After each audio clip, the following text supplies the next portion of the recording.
Iya, ning kudu digula wentah bebarengan. Lah, nglumpukke masyarakat semene akeh iki padha manunggal tetunggalan. Ya. Nek senjeng manunggal tetunggalan kuwi kepenak dirasake. Carane piye?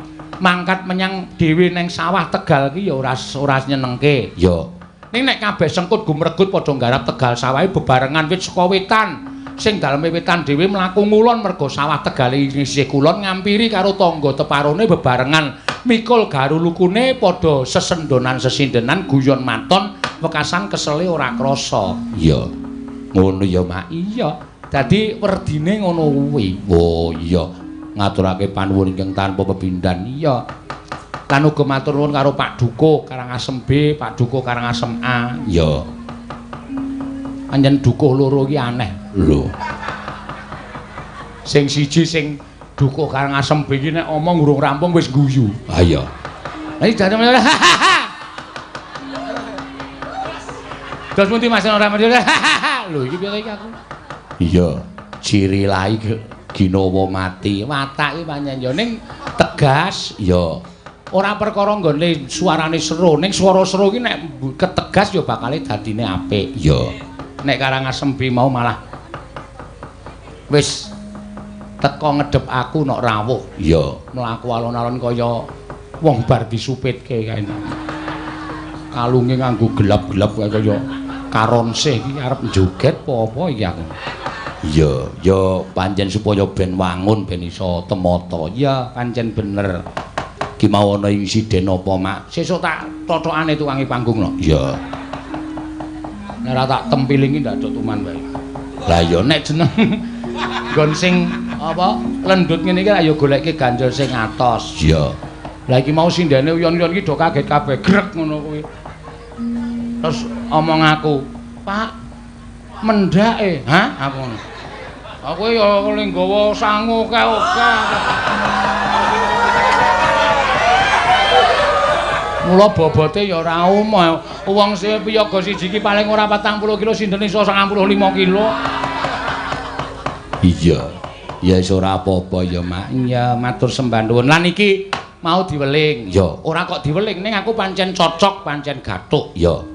Gandeng iki wis nyaketi pilkada no. Ya, ora ming perkara dusun Karangasem tok, ning tak biyawarake sak seluruh Gunung Kidul nek perlu. Ya. Merti dusun aja dicampuri nganggo kampanye pilkada. Ya. Ngono ya, Mak. Ya. Wis pokoke merti dusun ya merti dusun. Nek ana calon sing titip kon kampanye kon nanggap dhewe. Ha iya. Wani nyalon kok ora wani nanggap ming titip. Iya.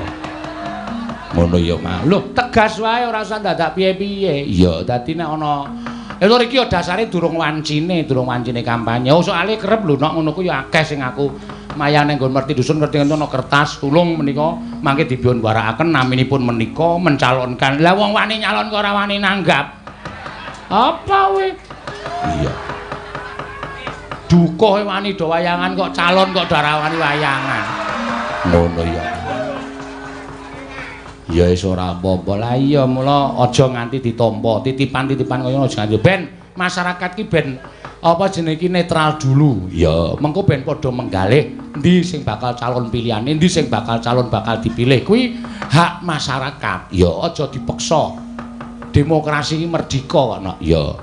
Terus sing baku ya rukun, sing baku ya becik, sing baku sing apik. Sak omah ana rong pilihan ya aja terus padha bengkerengan, aja padha terus beda kaos, beda apa jeneng terus padha bengkerengan, regejegan aja. Ya. Merga beda pilihan ki mujudake sawijining keendahan. Ku nek wis kelakon sapa sing kepilih, ya wis kuwi sing dadi junjungane awake dhewe. Lah, masyarakat wajibe apa? Wajibe niti priksa lan ngulatake karo janji-janjine. Ya. Ngono ya, bebarengan. Ora rombongane si A, ora rombongane si B, nek ana sing kepilih barengan. Ayo, do dimatke, kae netes apa ora omongane. Ya. Mergo biasane nek lagi nyalon ki wah kaya dara kekalangan muluk dhuwur banget kae no. Iya. Iki nek wis dadi oke-oke sing lali oke-oke. Ya. Mula kudu sing prayitna ngati-ati. Ya, pancen ya bener ngono ya, Mak. Iya. Lah masyarakat wajib ngawasi nek kira-kira diawasi ki melinse utawa melenco. Kok mbojo tembung melingse to, Mak? Rapenae. Aku sale kulino mleh. Tegese ora cocok ngono, tegese ora cocok. Lah masyarakat sing wajib ngelingake. Ngaten lho Pak, panjenengan rumiyin nate janji ngaten menika dos pundi? Dilingke pisan pindho ora nggugu ya saga. Ya iya. Pancen bener. Ngono ya Mak. Iya. Matur sembah nuwun karo Pak Duko sing wis kepareng nimbali karo awake dhewe sak rombongan kok. Iya. Lah iki wajib diwacake apa ora mergo iki ya padha nyambut gawe kabeh. Iya. Ketua apa jenenge iki panitia Bapak Wahyudi karo Bapak Ngatijan, ya sekretaris Bapak Mujiarto, Bapak Suripto, bendahara Bapak Hartono karo Ibu Suniati. Ya, jane semene iki sing tak perlokke ming siji loro iki. Endi? Bendahara iki nok. Iki pokoke aja nganti lunga iki nek urung paripurna urusane, ya. Ikrar dan doa Bapak Haji Mujarohmat, ya. Seksi dalang Bapak Sunarman, Bapak Wahyudi, ya. Seksi acara Bapak Tarjiyo, Bapak Sudadi, Bapak Samsul, ya. Akeh banget no among tamu ana 13. Hartono Jumari, nun sewu kula ilangi bapakipun ndak kesuwen nggih. Hartono Jumari, Huji Hurusmanto, Andrianto, Mujianto, Suripto, Sarjono, Sastro Sugianto, Ngatijan, Paryadi, Sukirto, Harjowinoto, Adi Sasmito. Seksi dokumentasi ana loro, Saudara Ahmad Fauji lan Saudara Dani Hendrianto. Seksi perlengkapan kula ilangi bapake Satimin Sukimin Kumoro Rakidi Kidi Riyadi Sujati Parosmito Sarjono.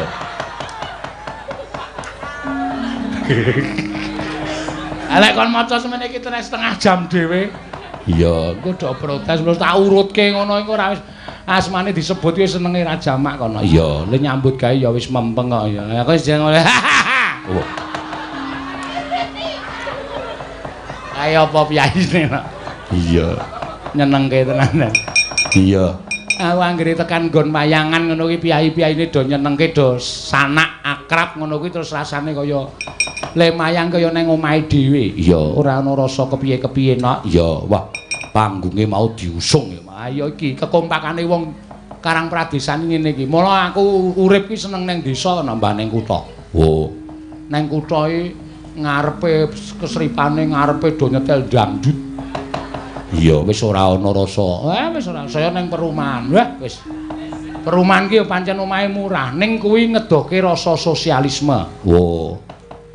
Tenan kuwi aku ora gorone nek ning kene. Lho. Oh. Kowe takon ning kene daleme Pak Nuroman. Wo mriko. Mriki mengko terus kiri, terus lurus jalan terus. Nah, mengke tenan wonten dalem biru, kuwi monggo le takon 15 kilo.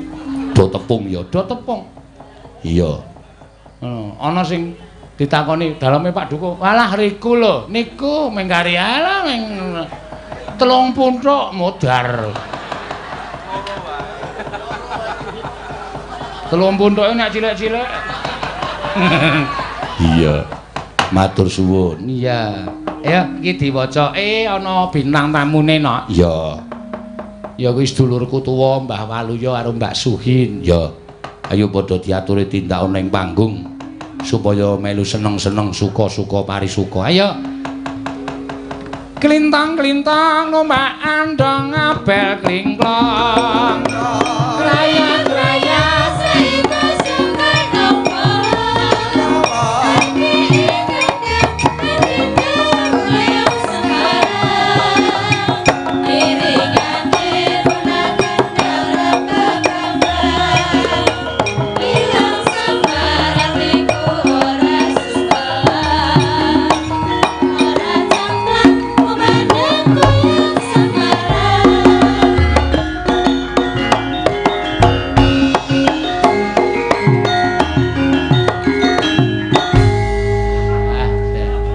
Ora sumpah, bengi iki sampean ketok ganteng lho. Nganggo lurik jan malah wangun. Ya. Nek ya saya sok nyandang ireng-ireng kaya gendruwo. Nek niki malah ketok bagus tenan lagi ketok niki. Wah, jan rambutnya diure, sandangane lurik, nyenengke ya, Mak. Iya. Mbok nggih ampun dialem ngoten niku. Lah pripun? Anggere dialem ngono ki yo njaluk tanduk. Ana kok jegetem ki ngopo? Ah niku nesu pirang-pirang dina kalih kula jeneng wong lanang ora tau tanggung jawab ngoten niku. Ora tanggung jawab dengkulmu kuwi wong lanang ora Oh, tanggung. kalau bojo sakniki niku beda lho Yo. bacange. Ora kok ngene iki wae ya tak alem bagus kok malah jekutut ra. Bahasan bagus sakniki ora tau jujur karo wong wedok. Ora jujur piye kowe iki ngomong ora kena digugu kok. Ora kena gugu pripun? Ah apa? Kowe njaluk apa? Tanggapan wurung kok njaluk duit. Kok sik tanggapan burung pripun niku? Niki rak ditanggap ten Jakarta monggo nggih jawabe gede tenan. Lah kok Nggih. mulai ora nggo dhuwit? Lah, kuwi jenenge ora salah bojomu. Nek tanggapan gedhe iki ya mulih nggawa dhuwit. Sing ngomong riki tak gugu lho. Kula rak numpak sepur. Heeh. Setu sore. Diomongi sesuk medune Senin Pak Nojo, aku ngono. Lah aku tekan kono isih malam Minggu kok niki napa niki malam Minggu. Aku bali ngetan meneh. Kowe piye? Sampean ki dong ora to? Mongko lewuh Minggu. Heeh. Lah aku tekan kono niki napa niki malam Minggu. Oh kok bojoku paling kon medun Senin, wah aku ya bali ngetan meneh aku kok dadi. Akhirnya sampean ki nek kono ki tanggapan ora? Lah ora ngono kowe Minggu kok paling ku medun Senin, kowe aneh kowe iki. Pak ne, Apa?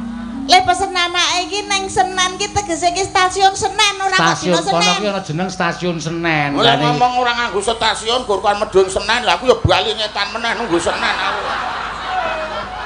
Oh, nek ngoten niku. Ha iki jane ora kok perkara lupute sampean ya ora salah. Ha nggih. Mergo sampean ora salah ki mergo sampean ora dong. Gitu. Ya dong wong Senen ki cetha bar Minggu. Sing dimaksud Senen iku stasiun. Ora nganggo stasiun le ngomong kok medun Senen, Pak. Ya aku ngono.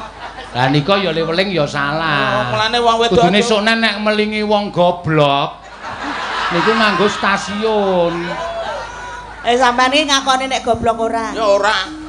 Lah wong iki yo, sampean rak gur tak kon tuku tepas to. Tulung Pak ne, tukokno tepas ning pedagang kaki lima. Lah iya. Oh sampean kok malah mbiyaki wong wedoke ngopo ayo kono? Lah sing dodol ki sikile gur loro kabeh lho. Tak delokno nang sing sikil 5 kok. Lah ngendi lan karo tuku. Lho nek ngoten niku sinten sing pekok? Ana sikile gur 3 lah ora mana.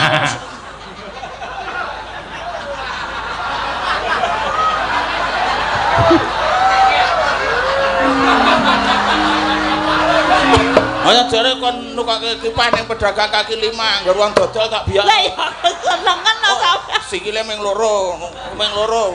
Oh nek iki 3 ora 5 aku ngono. Sing jeneng pedagang kaki 5 niku pedagang sing teng ngemper-ngemper toko Lah niku. karep kula nggih ngoten niku. Ora kok pedagang sikile 5, pol ming 3.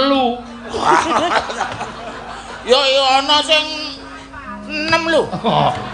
Karo gendong anake lanang.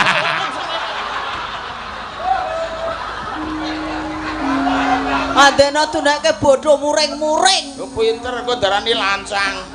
Ya Mas Panman yo. Nggih. Wah, Dan. Ya ora kaya ngono kuwi, munggah panggung kok terus padu ora ya ora Nah, pancen ngene iki. Karep kula niku wong kahanane niku jeblok. Nggih. Lah mbok ya nek wong wedok ki nganggo sendal dhuwur ngono iki ditulungi napa priyun Pakne mbok aku digendong. Oh, sudi wong aku dhewe geblesek kok ngono lho wedok. Ayo ngetokke rasa tresnane ro bojo iki. Lah nek aku dhewe wis kene iki aku wiso ning kono kaya bar matun lho. Oh, bojone njaluk gendong kok le nakone gendong arep mburi. Sik rada rene.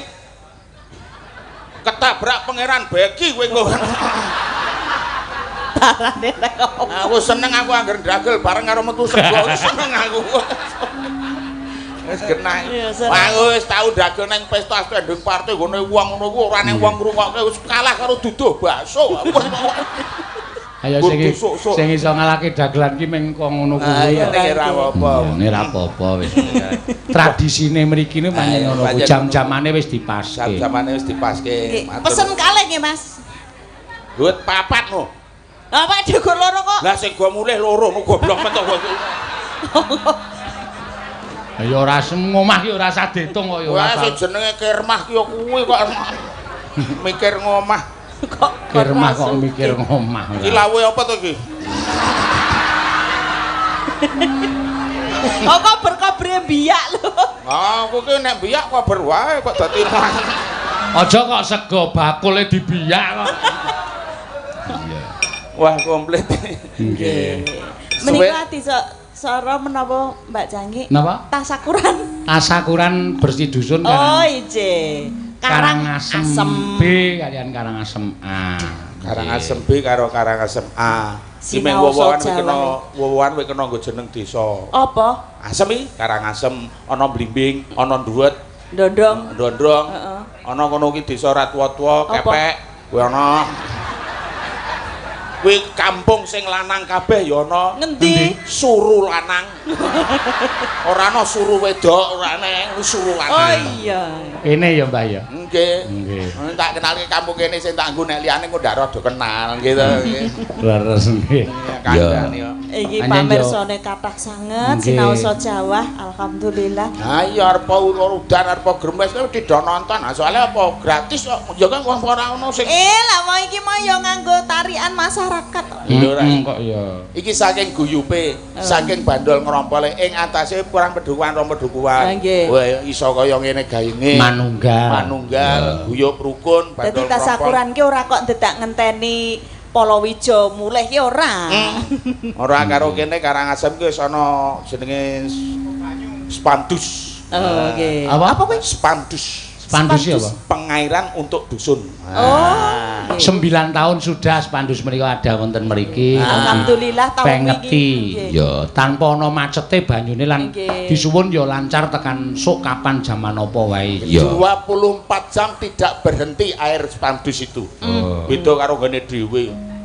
Lah bocok macet. Anggere jam 7 bengi wis kricik-kricik jam 09 kepet wis ora ning apa-apa.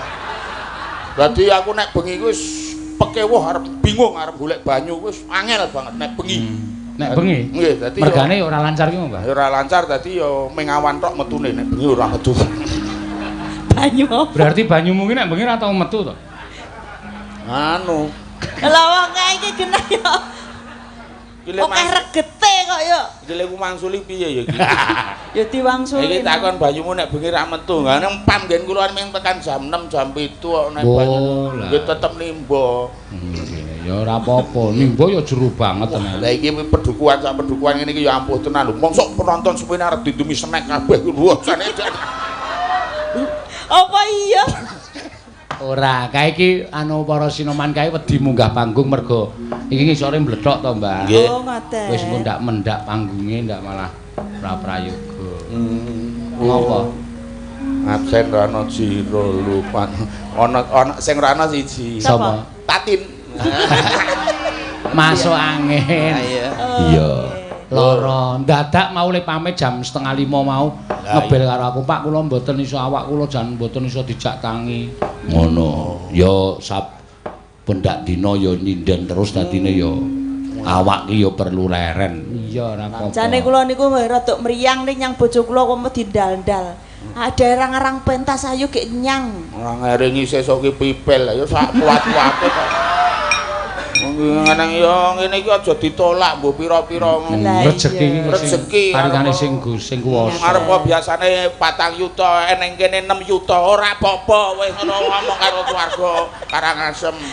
Demi Karangasem kok. Demi Karangasem 6 yuta tak angkati ra apa-apa. Wah, ya syukur. Tenane. Ya karo gadheke TV apa-apa. Gadhek gitu. Nggih. Kan menika dipun selingi Mbak Suhin. Ya. Sugeng dalu bucange saking kula Pak Watijan bakul sapi Karangasem. Wah. Nyuwun gending podang kuning kula kintunaken rayi kula Haji Suratno, Hajah Sutiem kalian ibu kula Wasilah ingkang pidalem wonten Pupuk Kaltim. Mboyo. Bontang.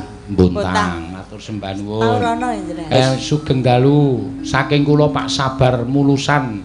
Nyuwun tembang Putra Nusantara dipun lantunaken Mbak Ika Suwesti matur nuwun. Ya. Matur nuwun. Lah tulisane nganggo o kok le maca matur nuwun. Kuwi maune ya une gek ketretikan dadine gandeng ngono dadi. Ngayal kowe. Ya, kaparingan sehat, matur sembah nuwun. Lan menika ugi wonten sugeng dalu Limbuk kula badhe nderek ngregengaken anggenipun syukuran bersih dusun badhe nderek nyekar Asmarandana kalajengaken sinom palaran saking kula Mbah Mardi matur nuwun Mbak Limbuk Mbak Cange ya nggih monggo diaturake sing wigati menika mbaka setunggal nggih Mbah Waluya nggih ya Putra Nusantara sing disuwun Mbak Ika Suesti. Mbak Ika Suesti, ya. Ini Nduk, Cahayu. Iki Putra Nusantara. Nah iki mau wis kita Ika iki sapal banget karo Pak Dukuh Karangasem B. Sik, tak pindahi kerduse. Lah ngopo? Engko ndak kekamban lenjangkah kuwi ora adong. Ya. Ditulungi ora? Oh iya. Wah. Gayamu. Ngopo? Ndak nganggo mesam-mesem. Ha ya wong sing jenenge nulungi wong bantu ki ikhlas, bantu. Kok kaya dek gandeng aku mau lho. Kok geret kok dalane werkasane kaya ngene. Wong karo bojo kok kon bedina mesem yo ndarani kentir manang golek aneh. Ya. Lah carane wong bangun tresno ki kepiye? Lah rumah saku kok kowe iki barengi kamedun kok tanganmu grayah-grayah terus iki ngopo to? Lah nggih niku ket mau. Lho, aku kira turunan pengusaha. Dadi iki karo usaha. Ngono to, Pak. Usaha ngopo? Kene ya ora nduk Cahayu iki putuku. Putu karo anak sing ngendi? Ya iki mbiyen dek cilik sing gendong aku, sing netah aku, sing ngedusi aku. Wong bareng gedhe arep tak dusi angele ra ilo bocah. Mongko aku nek ngosoki telaten goblok. Kok gentenan? Gentenan. Wae tak dusi. Ya ayo adus bareng apa piye? Mara, kek mara kalau ning kono kae lho ning kulon kono kae disediani kae lho. Nesu. Wis ora sah ngrungokke kae. Anggepen kowe radio rusak wis kowe. Kok kebangetan wong kok padake radio rusak. Ben malah kacae nek radio nang batune nek wis ora nang batune blas kok. Alah ora ngelingi nek masuk angin kon ngeroki. Salahe gelem. Aku bojo. Mau nek ora masuk angin wis ditantang. Masuk angin apa tak keroki. Sapa kuwi? Bojo kula niku anggere aku ki suwe ora masuk angin kok nucul kelambi arep dikeroki ya ya. Lho kok sik to? Niku janjane tandha tresna lho. Ah, apa ya nganti tipis awakku kok. Lah keroki nganti perih kok ora abang-abang to, Pak. Lho awak ireng ya ora abang aku ya ngono kok. Metu gethihe baru abang aku. Nggih. Wong asaku piyai loro ya anggere tempuk kok mung padu. Tempuk orang gedhe. Gumun kula niku amdina padu kok ya iso anakan. Sik. Wis takon baleni kowe tetep anak. Apa? Rumah aku piyai loro iki nek tempuk kok padu wae. Terus mau nyaut piye? Ah wis gedhe kok. Padu ra apa-apa. Ayo Nduk Cahayu. Napa, Mbah? Putra Nusantara. Nggih. Tarana itu. Niku wonten Pak Kapolsek Ngawen. Nggih, wonten Kapolsek Palian, Saptosari. Pokoke semua Kapolsek rawuh mriki. Ini sing ngarep Pak Kasiwun. Nggih. Iki pesen kalih kula. Pripun? Pak Kasiwun niku pokoke esuk Juli tanggal 18 kabeh niki ajeng diborong mriku. Nggih, matur sembah nuwun. Ning taune rong karuan dadi aja. Nggih. Trembelane yo. Iwas kene mempeng rak jaman. Wah, aku ki ya mene ya mempeng wong Pak Kasiwun esuk tanggal 18 ya wel pokoke anu nggih ning taune rong karuan. Oh, nggih. Nggih nek niku nggih Pak niki mengko ndagel. Wes sampean kok diprotes. Ya Pak Kasiwun, Pak Kapolsek. Ya, ki aku ya ngaturke panuwun karo jajaran Polres Gunung Kidul no. Mergane dek neng Pacitan wingi bisku dicegat. Wo, adang. Bareng anggur wiyaga kumedhun ki ana tulisane Ki Senanugrana. Wah, ajeng wayangan to? Nggih, pun nggih bablas kula ndak digarapi dalange. dicegat mbok ya ngomong kowe nek pun pol ngono rak ya ge bablas. Diloloske. Pak Kasiwun nyuwun pamunten kalian Pak sedaya kemawon kula nek wani-wani karo Pak Polisi Pak tentara mboten wong aku mangkul ya duar ngono aku. Monggo pistule nek nggone mbak duar ono metu getih. Beda karo pistolku. Ah metu apa? Nek pek kono lek duar metu getih aku duar ono cok tambah batih. Ayo.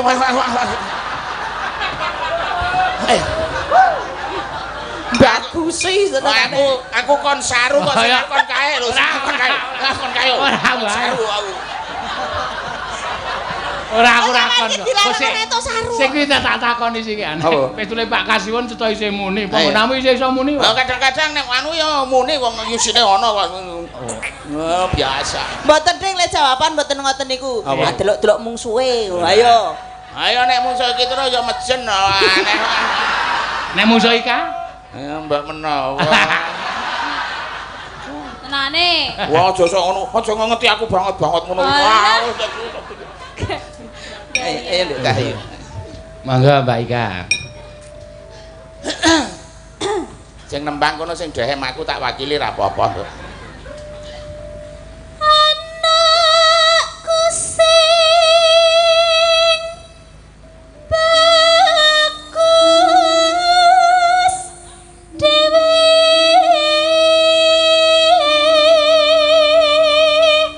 Ndek nek suaraku kaya ngono kuwi aku mesti ora masake sampean wareg ya, Pak. Halah wong suaramu sengake ra lok-ilok. Aja meneh nembang wong karo bojo wis celekat-celekit kok. Mula kaya arang-arang mesem ya. Arang-arang mesem lah wong bojone wis galake ra lok-ilok. Delok-delok apa ya mendina tak galak. Tekne kene nang gardu main remis dinas wengi ra mulih aku luwe iki buka cething ngono iki isine bangsa yoker. Lah iya men kapok. Oh, Ya kuwi bener, kuwi carane ngelekke wong lanang kaya ngono kuwi ben mulih men mangan yoker. Ora ngono kuwi dadi wong wedok kok. Ayo Nduk Cahyu. Besok pinter sekolahe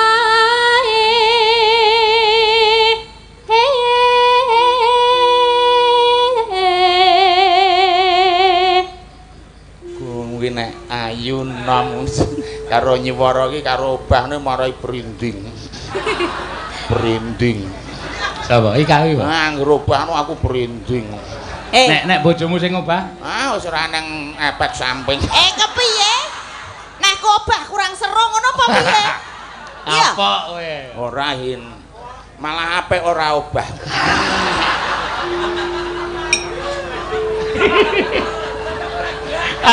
Aku arep neruske kok ora teko. Aku gur gugu sampean lho, aku ora. Nah aku sing obah piye, Mbak? Wah, obah terus ora apa-apa, Nduk. Wong kowe iki sik enom dadi obah-obahmu ki luwes.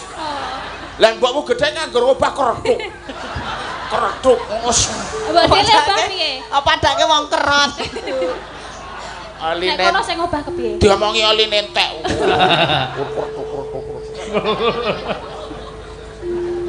Yen wis bisa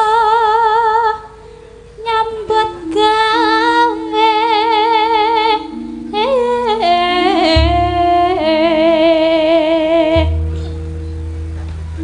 kudu mlaku sak mas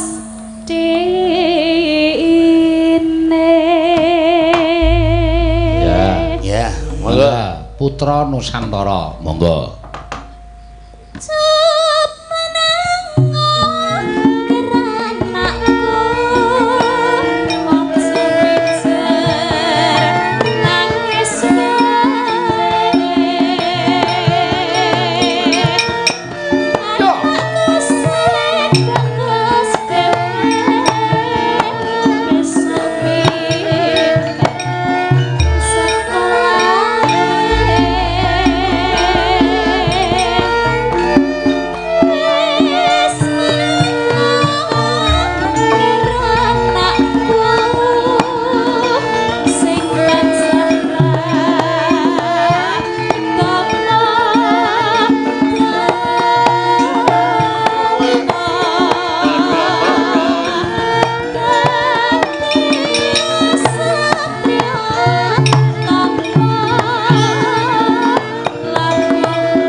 Ngapa, Mbak?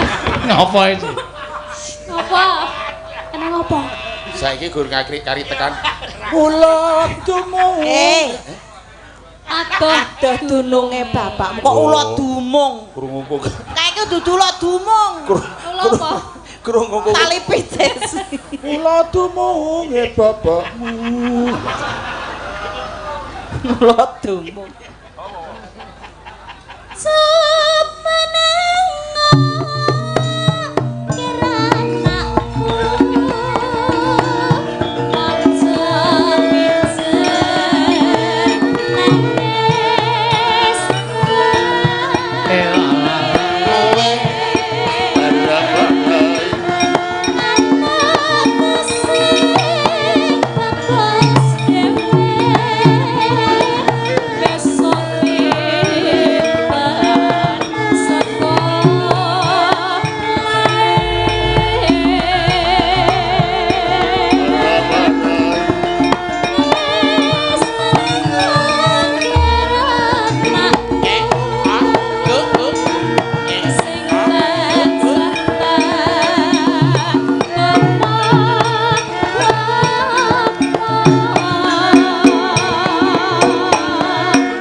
Suarane ngungkuli corong. Iya. Sapa Mbah Walu ya? Weh. Apa? Apa? Ya, lambe kok kaya cucuk trotrokan. Kaya toa. Terima kasih. Mangga.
Putra Nuswantara sampun padha karo bocah arep lelungan utawa bocah golek gawean kuwi kudu njaluk pangestu marang ibune.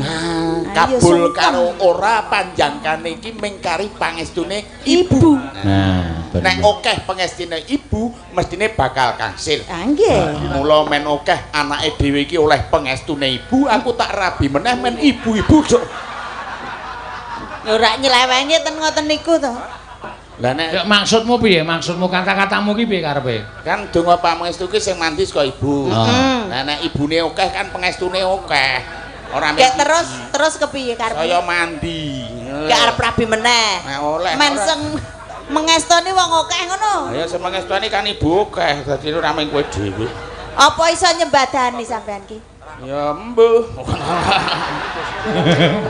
Mbok ya wis ora usah dadak kokean. Guyon, masa ya tenan wong. Nek tak iyane mesti ya sampean tenan. Oh ya cetrok. Lupakan. Pancen ra iso digugu lambene. Ra iso ana lambe kok digugu piye. Mbah, menika wonten ingkang badhe nyumbang lagu. Ah, nggih. Ya, Mbah Mardi. Ah, nggih. Ya iki arep nyekar Asmarandana kalajengaken Sinom Panaran. Oh iya. Wah. Terus kowe iki kene iki arep mau Pak Dukuh Karangasem apa A? Ya. Dukuh kaparang arep nyekar Sinom Nyamat mau wis bola-bali ngendika karo aku. Ampun lali nyamate, ampun lali nyamate. Nggih. Monggo. Sinten rumiyin? Agene sing maju manten kakung. Oh, udu tak maju. Oh, Pak. Kalunge. Pak Dukuh rumiyin, monggo Pak Dukuh. Pak Dukuh, nggih, monggo. Oh, Mbah Mati, nggih. Dadak dituntut kaya pin gembos. Monggo. Senengane iki kaya ngono lho. Lah iya kok ki lemoan. Iki rak mergine rada angel mbok ya ben. Monggo Pak Dukuh. Angel ya rasah garap, monggo. Awa. Nggih niki. Oh, diculi anu sepatune tok lho sing diculi kok liyane barang, monggo. Sampeyan karo wong tuwa. Lah engko sapa ngerti utul klambi nganggo kaos barang.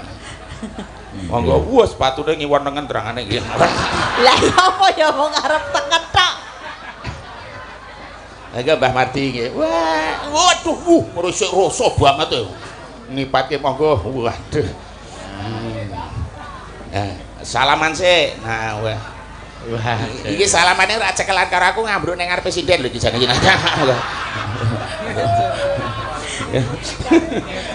Wah, jan malah dadi bethek iki aku. Nggih, Mbah. Monggo. Beceki. Oh, nyuwun kursi, Pak. 6 nek wonten 6. Lah kok akeh men. Ditumpuk kan kuat. Kayu yo lambene elek. Oh, nggih, menika Biyen. Monggo. Monggo nggih. Ya piyai sepuh kok Nggih, ya. Pak Nur pamuten nggih Mbak Mati namung gegutsengan nggih. Wah, lek nggo kursi sak sukete. Kula Ngono wae kok dadak diluwi lho. sedaya pamirsa terutama kagem Pak Dukuh. Nggih. Aku tak jagani kene ya, Pak Ne. Sedaya waranggana ing sedayanipun gandeng Pak Dalang menika lenggah kula nggih badhe nderek lenggah. Oh nggih, monggo nggih, monggo. Monggo lenggahipun. Alan wae nggih. Sugeng dalu Mbak Sugih. Injih pangestunipun Rama. Ngaturaken sembah pangabekti mugi kunjung wonten ngarsanipun Kanjeng Adi Pak.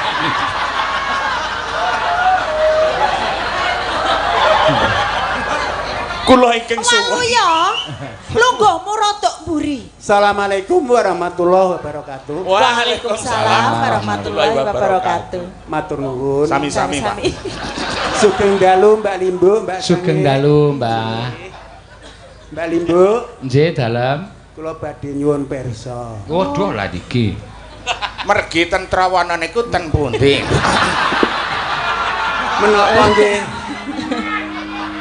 Menapa nggih leres yen anak Mas Seno Nugroho menika putranipun Raka Mas almarhum Suparman mekaten. Leres, Mbah nggih. Alhamdulillah. Dipun dongaaken nggih, mugi-mugi ingkang sampun kasedan Jatim, mugi-mugi dipun tampi wonten ngarsa dalem Allah Taala. Amin. Dipun tampi dhateng sedaya amal kesayanipun. Amin. Dipun papakaken ingkang minulya menika swarganipun. Amin. Amin. Sekalian nyuwun tulung Mbah nika waluya mangdongake sisan. Monggo Kanjeng Adipati. Kok kanjeng. Sumunten badhe nyekar menapa kula badhe midhangetaken. Menika badhe nderek nyekar rengeng-rengeng mengkaten. Oh, nggih. Among mbok bilih mangkih kirang pas lan kirang runtut. Nggih. Menika kula pun nersaken mangkih kalian Mbak Limbu ing Nggih. Nggih. Mungkin nek kurang pas disekengke. Waluh. Wong swara kok disekengke. Mas Geter Nggih. Monggo, ditindinge rada seru. Slendro.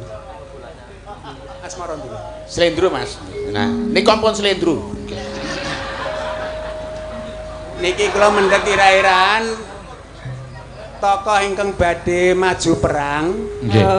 Menika Anjasmara Arimami badhe dipun tilarkeng garwa badhe maju perang mekaten. Oh.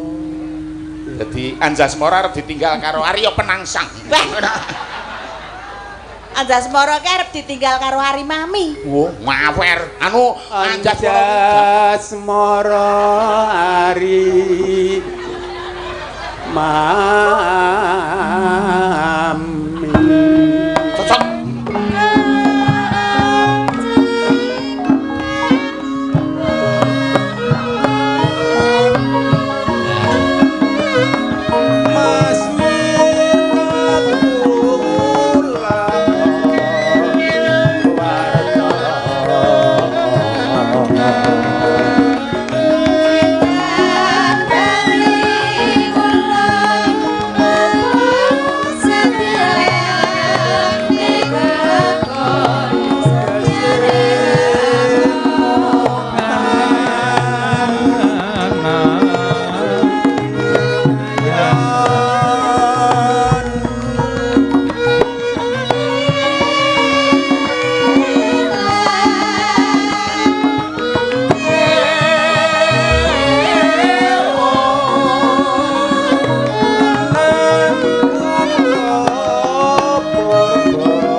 Sinomparan.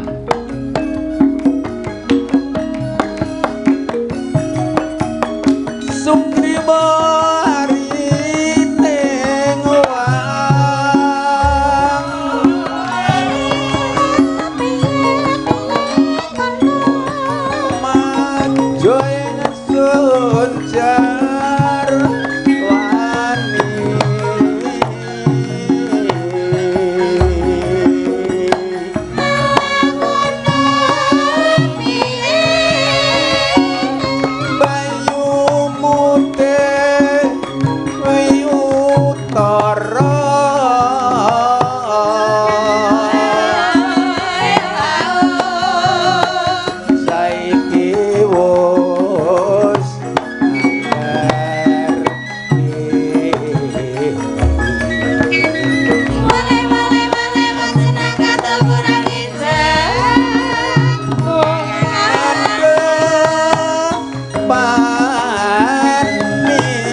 sedaya sampun kula cawesaken. Inggih.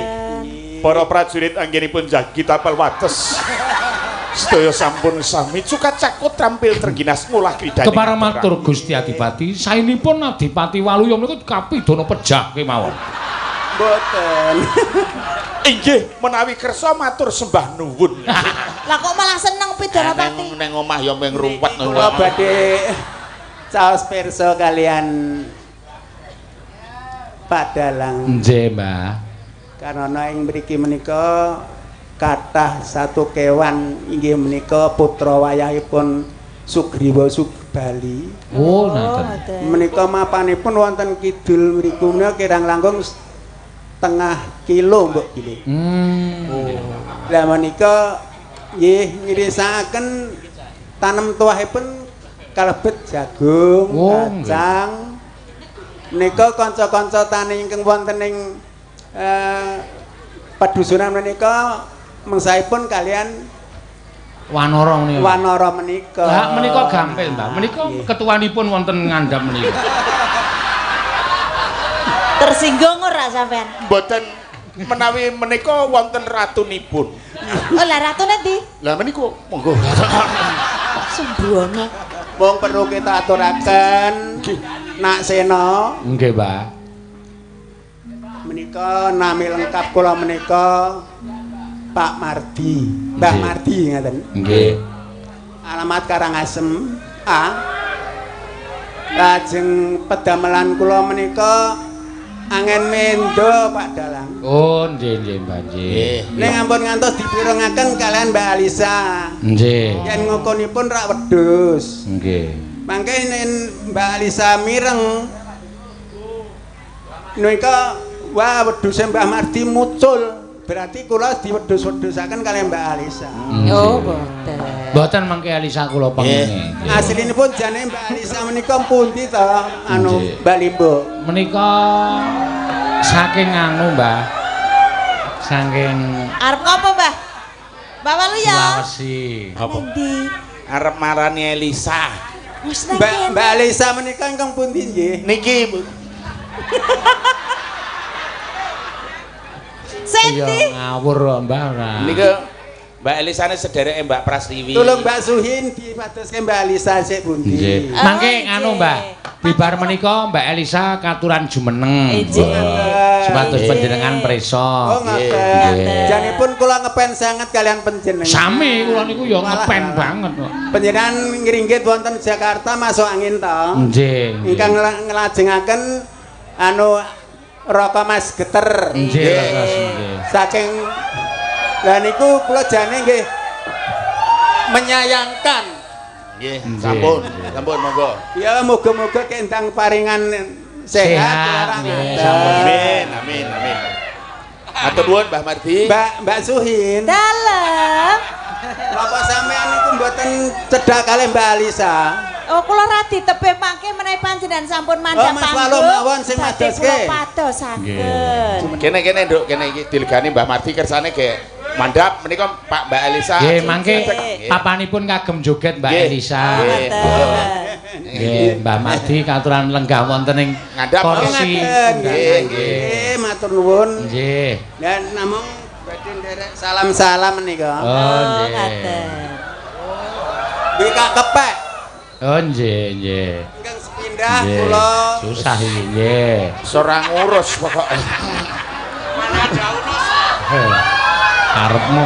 aturaken panjenengan Bapak Muspida sejajaranipun. Nggih. Bapak Lurah seperangkatipun. Bapak Panitia lan sedaya pamriksa ing sedayanipun. Nggih. Wabil khusus Bapak Dukuh Karangasem B Pak Sunarman. Nggih. Dalasan Bapak Sarjono Karangasem A. Leres nggih. Pramila saking menika kula ngaturaken matur nuwun wonten lepat kirang langkungipun kula nyuwun pangapunten. Nggih, Mbak santos-santos. Assalamualaikum warahmatullahi wabarakatuh. Waalaikumsalam warahmatullahi wabarakatuh. Wis ora ngurus pokoke wis. Monggo. Ya aja ngono kuwi sesuk sampean tuane malah ngungkuli kuwi lho ngayale. Iya. Mah kandhan iki. Nggih, alon-alon, Mbak. Nggih, monggo. Alon-alon. Wah, suarane jos e.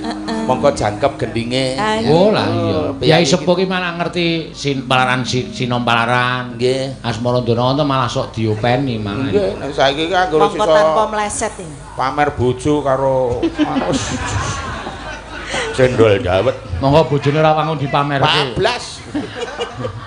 Nggih. Nggih, menika kados pundi monggo. Mangga dipun sambat Mbak Elisa. Ya, Nduk, kayu kene. Podang kuning ana sing nyuwun. Ya, diaturake mangga. Nggih. Ah kowe ngomong, Nduk, karo Mbah Mardi men legase. Kula Elisa Mbah Mardi. Kesane lenggah rumiyin. Kok ora munggah meneh. Nggih penonton gulung-gulung sedaya. Nggih Mbah Mardi niki kula Elisa Mbah Mardi nggih.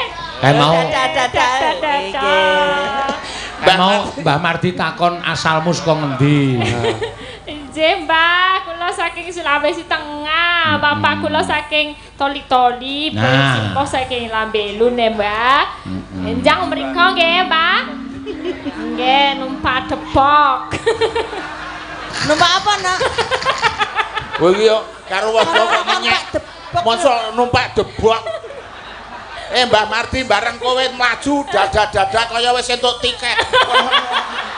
Tiket napa, Mbah? Pesawat. Ngawur ora iya. Nggih. Numpak kapal ya suwe nek Sulawesi kena iya. Mula numpak pesawat isane ya. Ngono ya. Podang kuning.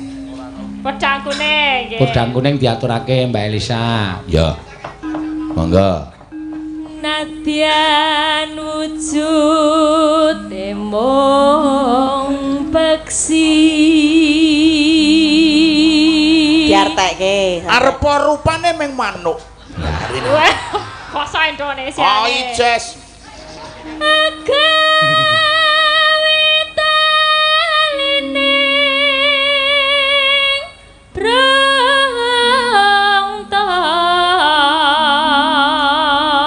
Meng manuk kuwi iso naleni katresna. Oh. Manuk apa? Sedajan manuk. Apa ya manuk apa kuwi? Ah iya. Alus manis tur merak ati. Sora. Alus manis. Manuke alus legi. Ana manuk kok legi iki manuk apa? Kutaan wedang. Wah, awak.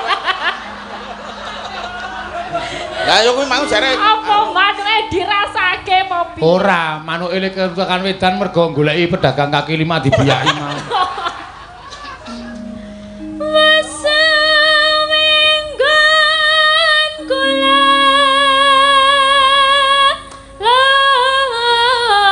lono. wis tekan ngendi-endi pokoke le lunga. Goleki si podang jenar.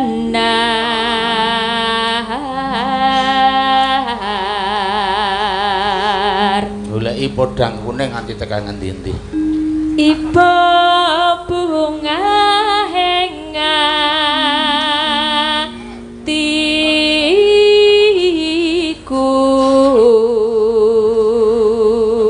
Neno. Dah legane pikirku.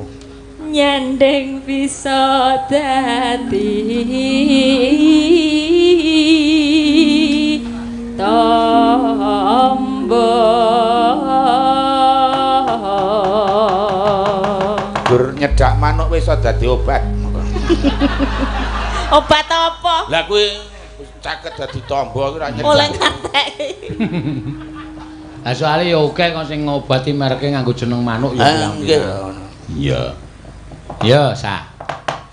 esuk awane ngomah wis ora kerasa uyunan angel sing tak sayang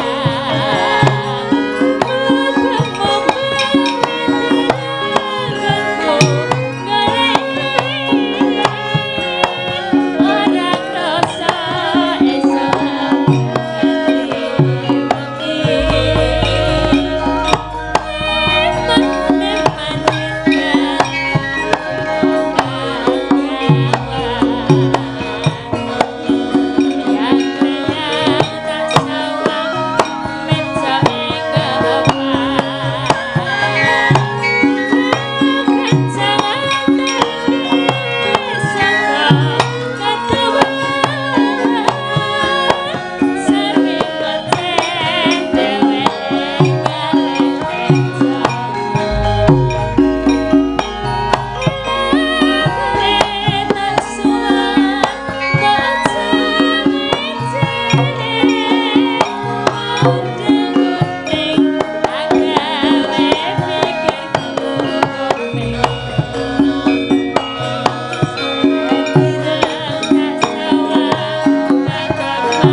sembah nuwun. Ya, podhanggune wis diaturake ya, Mak. Iya.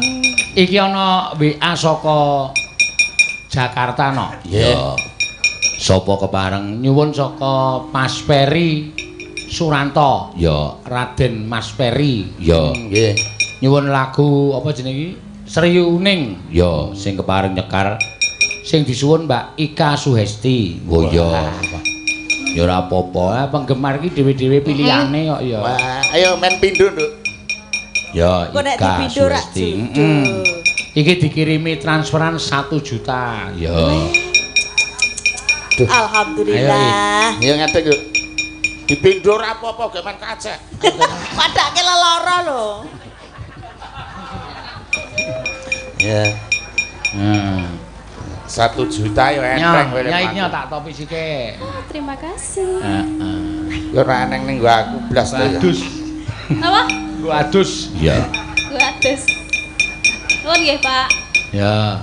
Makasih Mas Ferry. Lah kok kowe kok meri lho. Sing ngomong meri sapa? Lah kowe kok ora ana sing nggo aku ngono? Wah, aku kok ora meri ngomong gemereneng kok ora eneng aku kok. Nek jenenge gemereneng iki ya meri. Lah dhewe-dhewe kok. Pengen, Mbah. Wah, ora. Tenane. Nek tenane iya kok lemah. Ora usah ngono kuwi. Jenengan wis entuk akeh kok. Lho. Ngomong sapa lho? Panitia mau. Kowe uculana kowe.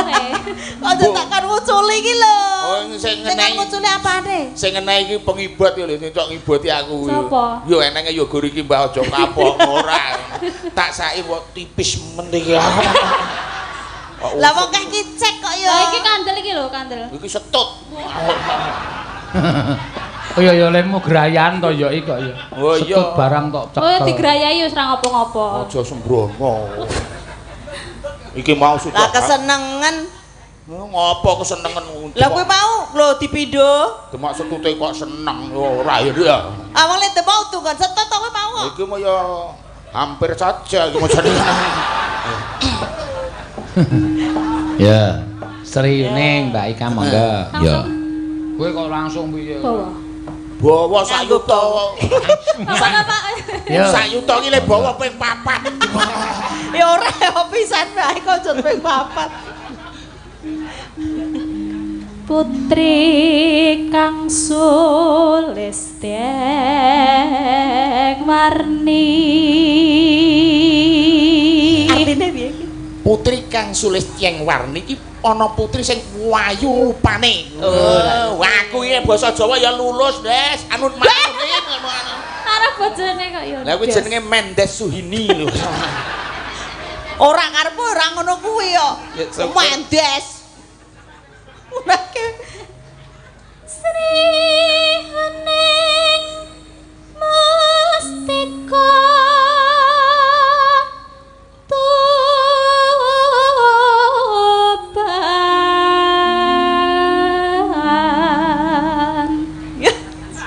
Napa, Mbah? Ya ora apa-apa to, Nduk. Wong ki nek ora gelem disawang ya buntelen plastik. Caramu nyawang ki medeni Marai kok. grogi. Ora, wis minta pengestoni wis to. Nyuwara ki anggere cekelan simbangan iki tekan suaramu, percaya aku wis kok ya. Masuk kene, masuk kene. Soale kekuatanku tak mbrukke nang kowe wis dadi kowe nyuwara. Aja ngono ki to, Kak. Aku ki wis tuwa, wis menep. Ora apa-apa, kek moro kek. Kek moro. Kek wis, kek wis. Nah, ngono. Senengane. Hin, ngapa to? Nah. Hin. Hin, wah. Wong aku ngono bae. Putra Kanjeng Sira lawe.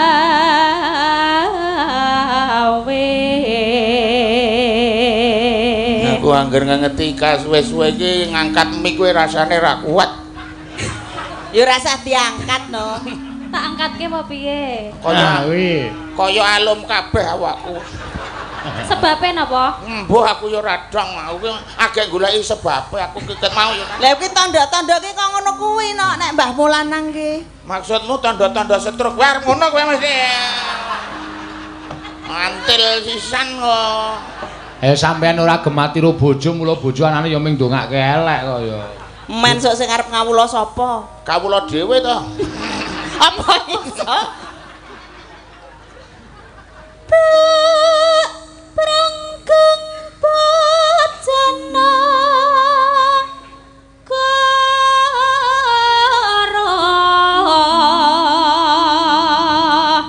napa suarane sik nganggo gregel. Wong aku ki ya amtine ya gregel ngono kok. Oh suara gregel kok lek ngonake bojoku iki gel-gelan. Wong bawa sriune kaya numpak jeep. Iya, kok siuning kok numpak jeep iki piye suarane? Lah wong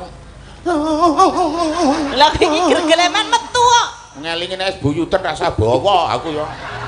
Malah marahi senep aku.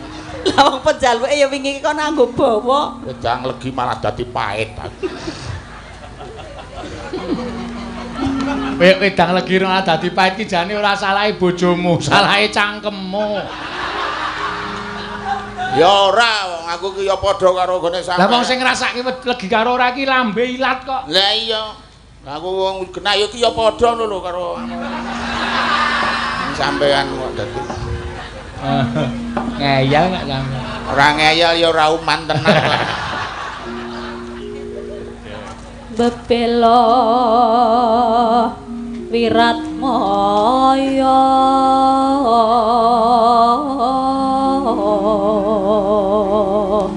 tan wurung Sri Huning gugur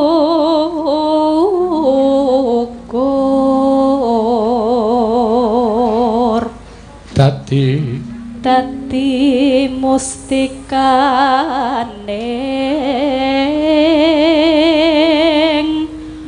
toban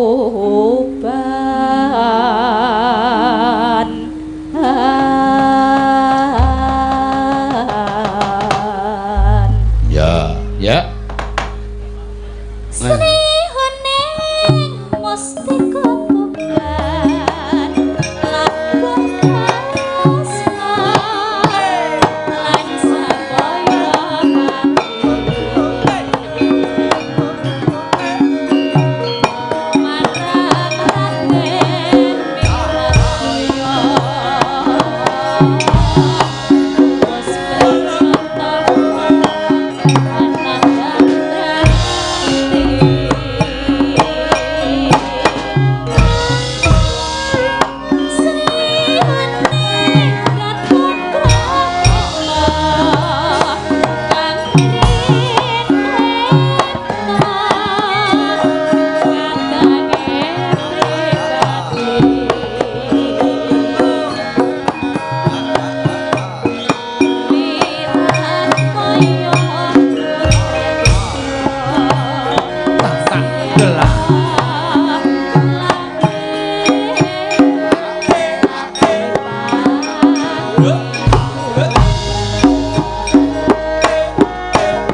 Matur sembah nuwun. Ya.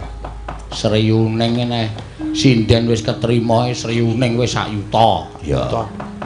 Nek urung ketrima nganti direwangi, "Ya Mas, ya Mas."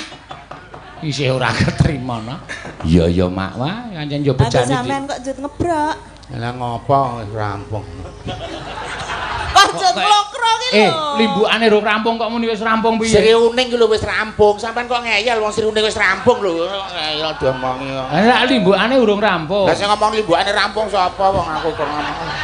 Ndek nek ana sinden ayu lho gleleng. Didol arep nulungi. Manusiawi to kok ngono kuwi kok dadi. Kena saiki wis ngelumpruk kaya ngono. Lumpuk ya men. Awanemu joget ki mau ora ngetokke tenaga lho. Lah aku wis ngetokke keringat ati kemotos. Lah kene entuk sak yuta lah aku tuk padha. Mau wis digawe panitia kok. Iya wis ngerti aku ning ra iki ya kudune ki ana lah kok ora. Lah salahe mau ya sampean melu joget wong kudune ra melu mboten napa-napa nggih Mbak Cak. Ora melu ya dilokke dagelan kok klumbrak-klumbruk ngono. Ha iya wis tak lo dagelan kok klumbrak nunggak nanggap dagelan apa nanggap gombal. Nah, kuwi ora nyek kaya ngono kuwi ora nyelekit kok ngono ya ya. Ngene wong lungguh dilit kowe ngopo kok lungguh? Lah dheke lungguh ket sore lho ora ngadeg-ngadeg ya ngopo. Lah nek ya tugase dhewe-dhewe. Apa sing muni ora ngadeg? Oh, iya. Matur suwun. Ayo Ting, terakhir Ting. Ya. Iki nek sing nyuwun gerajakan ki aturke. Ya. Mbak Anting Lambangse, monggo. Pernah ke jarike. Tulungi Pak Ne. Lah kok unine beda? Wong sindan ki beda-beda unine kok. Nek Anting kuwi mau muni piye? Oh. Nek Ika? Kok iso kikuk ngono? Nek aku unine piye? Kok mlaku kok. Mlaku. Kok kene iki? Kan ono kae. Iya. Kok beda? Lah kuwi nek kepleset ngono.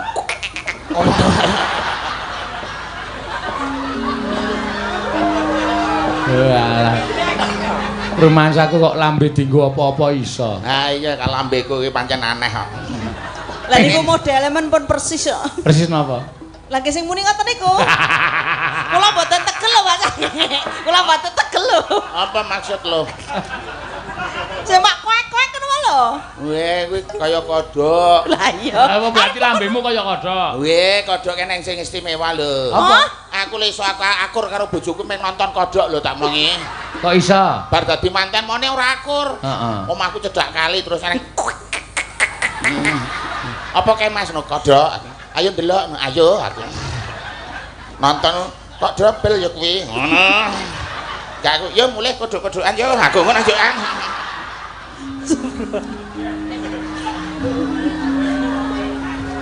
Saisane. Iso lah ora iso wae latihan nek padake. Ayo Ting bawani. Sing napa Pak bawani? Sing mampiat mah ayo. Sing cetha. Ya. Monggo. Wedange sapa iki? Ayo. Ngurusi wedang barang. Weh, lah aku nek kekombe. Mambiat maya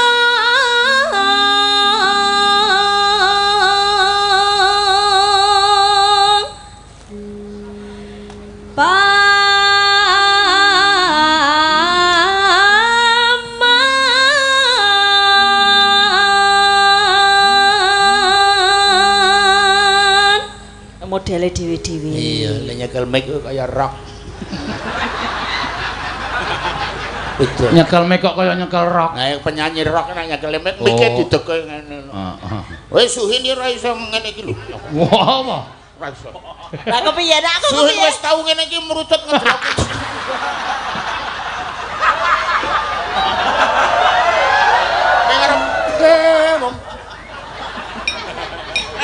Lah wong teknis iki ya urung jelas kok ya. Amelane sing kenceng nyekel mic kuwi. Oh, nek kok ceketem ngono. Ngetregal-tregel ora.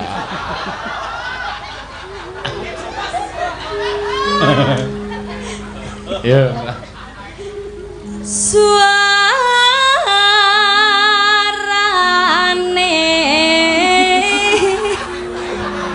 aku ngerti padahe swara ki nang ndi ngono ta? Lek ngadeg kaya piket ngene. Piket. Ning aran iki piket.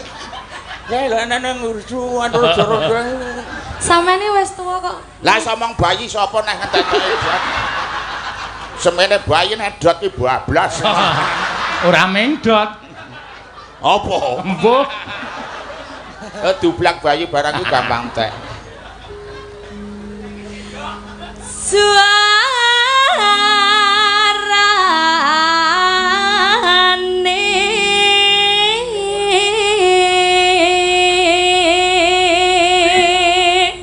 Nyilike volume ki ngendi ya? Nyilike volume ki ngendi? Mbok nek nggon aku ki ana anune puterane nek ki nek apa? Puteran apa to, Mbah? Puteran Nusantara.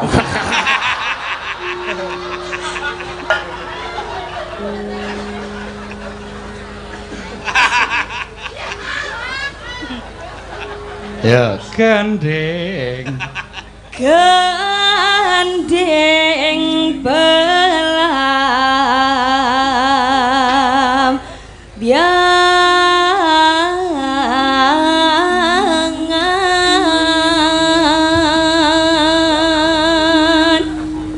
Ora apa-apa lho, aku sesuk nek nyanyi carane arep ngono kuwi lho, Pakne. Lah iya sak karep. Sikil kiwa ngene iki to, terus sing tengen korek. Iya. Malah kaya kucing. Ambo ya sing apik, nyanyi ya sing demos nek anting isih 6 ra apa-apa arep petrakilan ora apa-apa. Engko wis tuwa kok dadak sikile dawa ngono wis. Lah ben kekinian kok. Kekinian apa esuk ya abu kecethit ngono kok aneh. Nyeram biai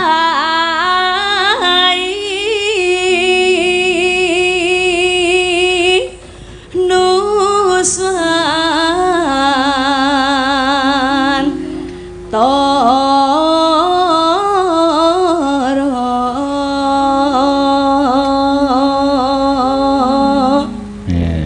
Lha enten apa?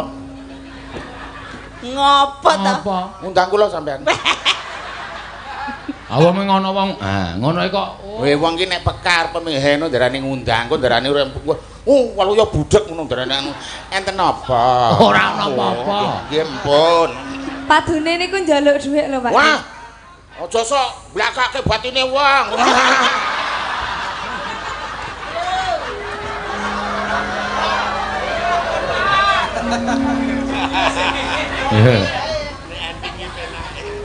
Yanyo wangi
suarane ngetril. Monggo. Aja takon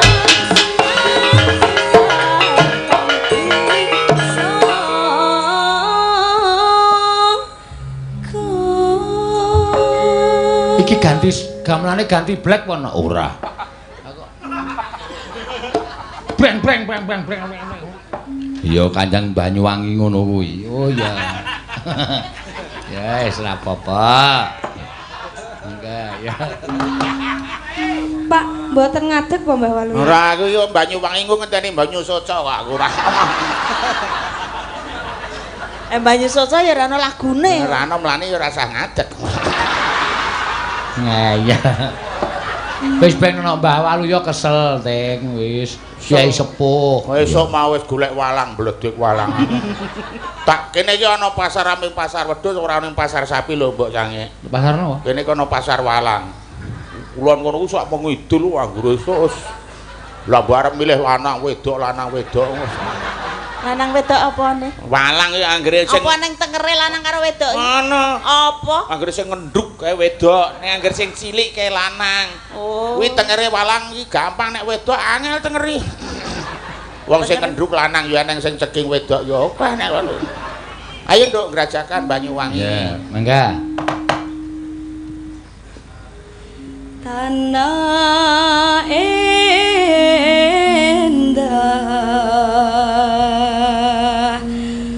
kumayaring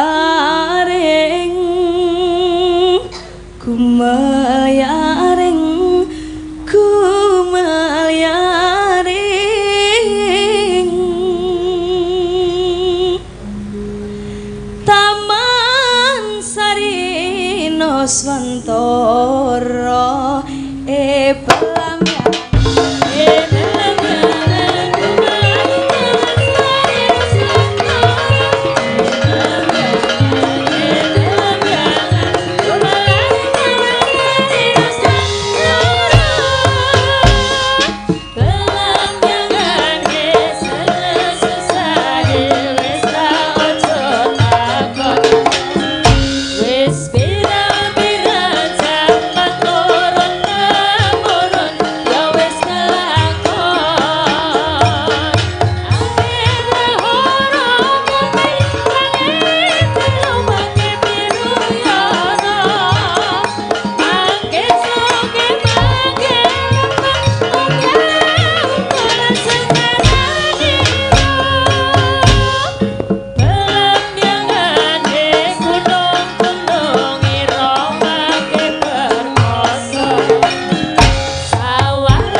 langsung dilebokke mak. Iya wis ora ndadake wae. Ayo Mbah. Ngapa lho? Pak, kula mboten dikancani Mbah Waluyo. Ya iki yo keman karo putumu to ya mbok ya dikancani. Jare putu. Piak-piak wis sago kok piak-piak. Mbok iya. Nyambut gawe kok piak-piak. Iya ora nduk. Engko ora usah mulih kok turu nggone simbah wae ya. Aja ngancani jogat kok turu nggonamu ki. Lah kok aku ki ora nang omah tak nunggokke omah ngono lho. Ora kok aku nang omah kene nang omah tenan ya endi bocah ki mau. Ayo. Ya henes blereng lho. Ya.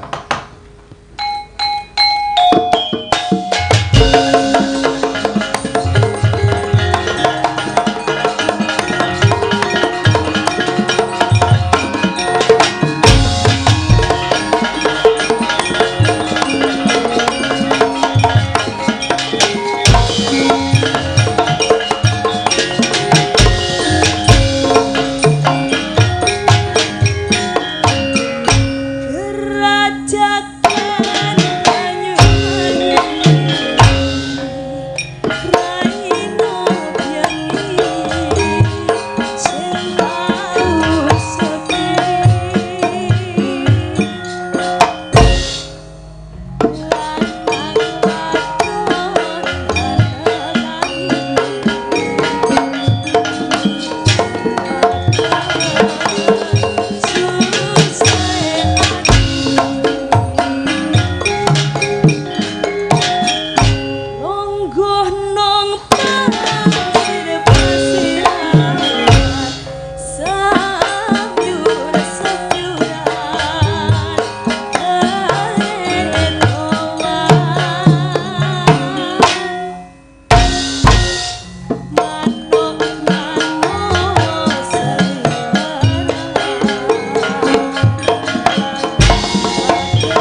Iya tenan sing nabuh lho. Nek sing kok obahke gur sikilmu tok. Sing aku iki sringunan karo sing nyaron karo sing dempung. Monggo wis ora nonton sarone ora tonton karo merem. Nek aku cedhakno tak leh kok sarone iki dadi ayo aja kok aja. Jenenge kaya ngisruh tabuhan. Saking apale kok ya. Pinter tenan. Matur nuwun cekak-ceket nggih. Saking apale iki mawon. Nggih niku wau. Ya, matur suwun Mbah Waluya. Nggih. Matur suwun Mbak Suhin. Ya, engko pamundutan iso diaturake nggon gara-gara ya. Siap nggih, monggo. Ya teruske dhisik critane nggih. Ayo mata derekake. Ayo. Tan samar pamaring sukma